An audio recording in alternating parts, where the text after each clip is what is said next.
Everyone अस्सलाम वालेकुम। आज के আমরা বানাবো পুডিং। আম্মুকে বললো পুডিং বানিয়ে দিতে, তো আম্মু বলল ঠিক আছে, তো লেটস গো বানানো যাক। তো প্রথমে আমরা কুসুম গরম পানি করে নিব। তো আমাদের গরম হয়ে গেছে, এখন চুলাটা বন্ধ করে দিব। এটা এখন একটা নসনির সাহায্যে এটা নিয়ে যাব। এখন দিব দুধ। ওই গরম পানিতে আমরা দুধ দিচ্ছি, গুঁড়া দুধ। আমি মোট 3টা গুঁড়ো দুধ দিয়েছি। তো আমরা একটা বাটির সাহায্যে ডিম দিয়ে দিলাম, 3টা।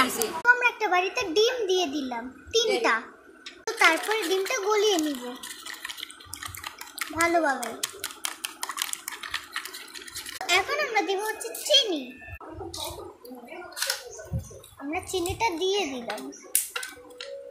চিনি দেওয়ার পর এখন গোলাবো। আমরা এখন ক্যারামেল বানাচ্ছি, দেখে। তো গাইস এখন আমরা ক্যারামেল দিব।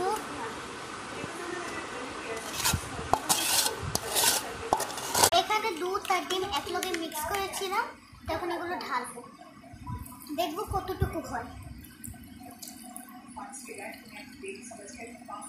হ্যালো, মাশাআল্লাহ সবগুলো হয়েছে। তো এখন এটা ঢেকে দিলাম। তো আমরা পুডিং বানাবো হলো রাইস কুকারে। আমরা রাইস কুকারে পানি নিয়ে আসলাম প্রথমে।